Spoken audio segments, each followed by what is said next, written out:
addressed publicly, and if so, when? What exactly happened to these four special ops soldiers? Yeah, as we said, as General Kelly specifically addressed several times yesterday, that the Department of Defense has initiated a review which occurs anytime there's an American that's killed in action. We're going through that process. The President, the Department of Defense, and frankly the entire country and government want to know exactly what happened, and the President and the nation are grateful for those four American heroes, and we won't rest until we get some answers, and that's part of this process, and that's what they'll do, and when the time is appropriate we'll talk about the details of the investigation. Sarah, the South Florida Sun Sentinel released a video of Congresswoman Wilson's speech in 2015. In the speech, it doesn't appear that she referenced funding for the FBI building in South Florida. Does General Kelly still stand by the statement that he made yesterday, that he felt that she was grandstanding and that she was taking credit for Absolutely. funding? General Kelly said he was stunned that Representative Wilson made comments at a building dedication honoring slain FBI agents about her own actions in Congress, including lobbying former President Obama on legislation. As General Kelly pointed out, if you're able to make a sacred act like honoring American heroes all about yourself, you're an empty barrel. If you don't understand that reference, I'll put it a little more simply. As we say in the South, all hat, no cattle. Well, in fact, have you seen the speech? I have. And then you know that most of it was her effusively praising these FBI agents. And when she was talking about what she did in Congress, she was not talking about securing $20 million. She was talking about naming the building for these FBI agents, who she then went on to effusively praise. And that was the bulk of the speech. She also mentioned that, and she also had quite a few comments that day that weren't part of that speech and weren't part of that video, that were also witnessed by many people that were there. What General Kelly referenced yesterday. Tell us specifically, because exactly if he's what going he said. to, there was a lot of grandstanding. He was stunned that she had taken that opportunity to make it about herself. Can he come out here and talk to us about this at some point? I think so that he's he can addressed get the that facts pretty straight? thoroughly yesterday. No, he was wrong yesterday in talking about getting the money. The money was If you want to secured go after before General she Kelly, came into that's Congress. up to you. But I think that if you want to get into a debate with a four-star Marine general, I think that's something highly inappropriate. Sarah. General Kelly was obviously very upset that this has now become a political conversation, the president's call with the widow, and I think more broadly the fallout of the soldiers that were killed in Niger. So why did he feel like it was appropriate to come out here to call a congresswoman an empty barrel rather than calling her privately like he's done with other members of Congress who've been critical of the president? And why did President Trump feel the need to take that even further today and tweet about her? I think that it's real simple. You guys are the ones talking a lot about that story, and he felt it was important to address you and all of America directly. This story has been given an enormous amount of coverage over the last 48 hours, and he thought it was important that people got a full and accurate picture of what took place, and that was a personal decision that he made, that he wanted to come out and frankly not just share with you, but like he said, share with all of America and make an appeal to America to go back to kind of honoring that sacred code of Gold Star families. Question that the president was asked earlier today. I know there was an investigation. And in terms of, hold on, just to finish on the rest of your question, why the president felt the need to respond, it's because it should have ended yesterday after General Kelly's comments.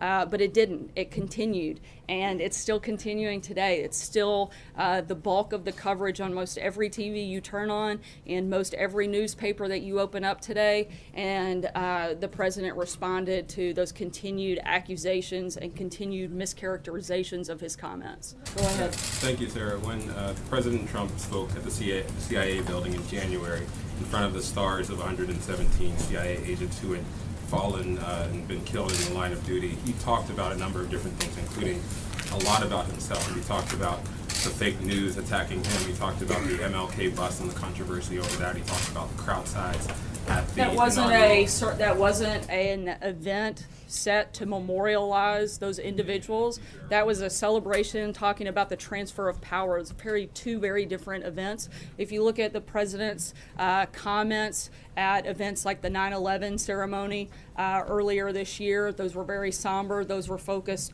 specifically on those events. Those are not even apples to apples, so that's not a fair comparison. Are you saying the White House is no longer saying that the Congresswoman talked about the funding? She just talked about legislation in general? We're talking, I specifically said, and I'll repeat it again, that General Kelly said he was stunned that she made the comments about herself, and that was the point of what he said. That was what took place here yesterday, and we still stand by those comments. Okay, and then on the George W. Bush speech, he said at one point, bigotry seems emboldened, our politics seem more vulnerable to conspiracy theories and outright fabrication. Does President Trump agree with this assessment? And if so, what does he see as his role in addressing that? Does he agree with the assessment of what? I'm sorry. That bigotry seems emboldened and our politics seem more vulnerable to conspiracy theories and outright fabrication.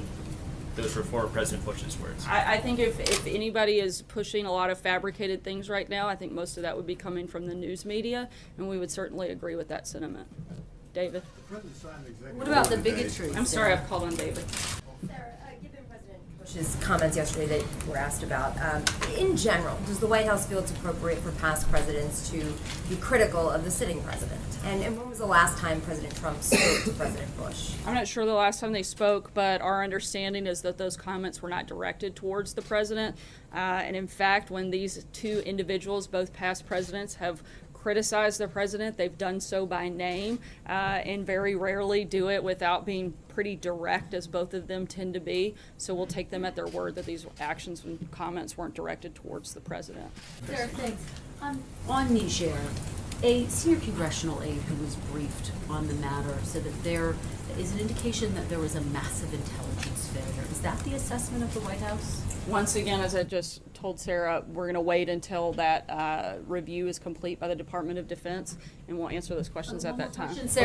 One more question, Sarah. Sorry, Laura I'm Trump. gonna try Laura to Trump work my said way she around. saw a transcript of the phone call. Can you just answer that question, Did the Sarah? president authorize explicitly the operation in Niger, or was that delegated down in the Again, I'm not going to get into any of the details at this point. You may be able to talk with those at the Department of Defense, and they can answer anything further. But where we are in the process until the review is complete, we're not going to weigh in any further. On the call to Sergeant Johnson, Laura Trump seemed to suggest in an interview this morning that there was a transcript of the call and that she'd read it. Is there a transcript, and has it been shared with members of the president's family? There's not a transcript of the call. I believe she was responding to reports and things that she had read, but I haven't spoken directly with her. I'd refer you to the campaign that handles her press inquiries. But there's not a transcript. Jordan? Thank you, Sarah. Putting the Congresswoman aside for a second, I want to focus on what the mother of Sergeant Johnson said. She said that she felt that the president disrespected her in his comments. Now, regardless of the president's intentions, is the president concerned that what he said might have come across as disrespectful, and does he plan to follow up with her and repair that relationship? Certainly, if the spirit of which those comments were intended were misunderstood, that's very unfortunate. But as the president has said, as General Kelly said, who I think has a very deep understanding of what that individual would be going through, his comments were very sympathetic, very respectful, and that was the spirit in which the president intended them. If they were taken any other way, that's certainly an unfortunate thing. Go ahead. Given all of the reaction to the content of the president's phone call, does President Trump intend to make phone calls to families of the fallen in the future should other Americans die while he is commander-in-chief? I think we're hoping and praying that those phone calls don't have to take place, and so that's where we are right now. The United Nations, of course, is following very carefully the refugee situation along the Bangladesh-Myanmar border. And President Trump today met with the UN Secretary General. Did they speak about the Rohingya refugee situation? Was the president asked for any further help? What was the tenor of their conversation? They had a very productive conversation. We'll have a readout coming with more details about that later this afternoon. And we'll be around the rest of today to answer questions. And with that, happy Friday. Hope you guys have a good weekend. Thanks.